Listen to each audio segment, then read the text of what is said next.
ನಮಸ್ಕಾರ ಗುರು, welcome back radar show YouTube channel. ದಯವಿಟ್ಟು ಯಾರು ವಿಡಿಯೋ ನೋಡೋದು ದಯವಿಟ್ಟು ಸಬ್ಸ್ಕ್ರೈಬ್ ಮಾಡ್ಕೊಳ್ಳಿ, ಹಾಗೆ ಸಪೋರ್ಟ್ ಮಾಡಿ ಪ್ರತಿಯೊಬ್ಬರು.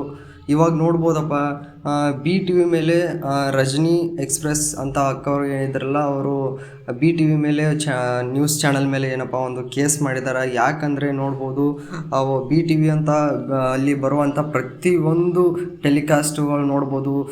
ದರ್ಶನ್ ಸರ್ ಅವ್ರನ್ನ ಯಾವ ರೀತಿ ಬಿಂಬಿಸಾಗಿ ಮಾತಾಡ್ತಾ ಇದ್ದಾರೆ, ಮತ್ತು ಅವ್ರನ್ನ ಯಾವ ರೀತಿ ಬಾಯಿಗೆ ಬಂದಂಥ ರೀತಿ ಬೈತಾ ಇದ್ದಾರೆ. ಅದೇ ರೀತಿ ರಜನಿ ಅಕ್ಕ ಅವರ ಯೂಟ್ಯೂಬ್ ಚಾನಲ್, ಅವರು ಕೂಡ ಏನು ದರ್ಶನ್ ಸರ್ ಅವರ ಅಪ್ಪಟ ದೊಡ್ಡ ಅಭಿಮಾನಿ.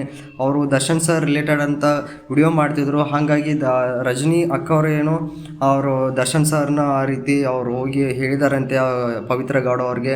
ಅವರಿಂದನೇ ರಜನಿ ಅಕ್ಕ ಅವರಿಂದನೇ ಇದೆಲ್ಲ ಕೇಸ್ ಆಗಿದೆ ಅಂತ ಏನೋ ಬಿಂಬಿಸಿ ಅವ್ರಿಗೂ ಸಹ ಏನೋ ಬಾಯಿಗೆ ಬಂದಂಥ ರೀತಿ ಮಾತಾಡ್ತಾ ಇದ್ದಾರೆ. ಹಾಗಾಗಿ ಯಾರಿಗೂ ಕೂಡ ಮಾತಾಡೋ ಹಕ್ಕಿಲ್ಲ. ಅದಕ್ಕೋಸ್ಕರ ಇವತ್ತು ರಜನಿ ಅಕ್ಕವರು ಒಂದು ಸ್ಟೆಪ್ ಮುಂದೆ ಹೋಗಿ ಬಿ ಟಿ ವಿ ಮೇಲ್ಗಡೆ ಏನಪ್ಪ ಒಂದು ಕೇಸ್ ಮಾಡಿದ್ದಾರೆ.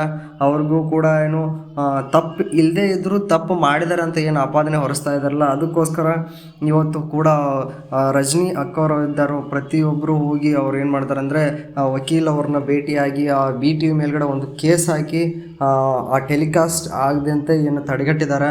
ಇವಾಗ ನೋಡ್ಬೋದು ಪ್ರತಿಯೊಬ್ಬರು ನ್ಯೂಸ್ ಚಾನಲ್ಗಳು ತಮಗೆ ಬಾಯಿಗೆ ಬಂದಂತೆ ಏನು ಮಾತಾಡ್ತಾ ಇದ್ದಾರೆ. ಆದರೆ ಇವಾಗ ನೋಡ್ಬೋದು, ಇನ್ನು ಇನ್ವೆಸ್ಟಿಗೇಷನ್ ಆದಂಥ ಟೈಮಲ್ಲಿ ಕೋರ್ಟಲ್ಲಿ ಸಹ ಏನು ಇವರು ಜಡ್ಜ್ ಅವರು ಹೇಳಿದ ಪ್ರಕಾರ ಯಾವುದೇ ರೀತಿ ಮಾಹಿತಿಗಳು ಸೋರಿಕೆ ಆಗಿಲ್ಲ ಹೊರಗಡೆ ಅಂತ ಅವರೇ ಕೂಡ ಏನೋ ಮೆನ್ಷನ್ ಮಾಡಿ ಹೇಳಿದ್ದಾರೆ. ಬಟ್ ನ್ಯೂಸ್ ಚಾನಲ್ಗಳಿಗೆ ಆ ಮಾಹಿತಿ ಹೆಂಗೆ ದೊರೀತೋ ಗೊತ್ತಿಲ್ಲ. ಅದಕ್ಕೋಸ್ಕರ ಅವರನ್ನು ಬಾಯಿಗೆ ಬಂದಂಥ ರೀತಿ ಮಾತಾಡ್ತಾರೆ. ಅದಕ್ಕೋಸ್ಕರ ಇವತ್ತು ರಜನಿ ಅವರು ಅಕ್ಕವರು ದಯವಿಟ್ಟು ಅಕ್ಕ ಒಳ್ಳೆ ಕೆಲಸ ಮಾಡಿದರೆ ನಮ್ಮ ಸಪೋರ್ಟ್ ನಿಮ್ಗೆ ಯಾವಾಗಲೂ ಹಿಂಗೆ ಇರುತ್ತೆ.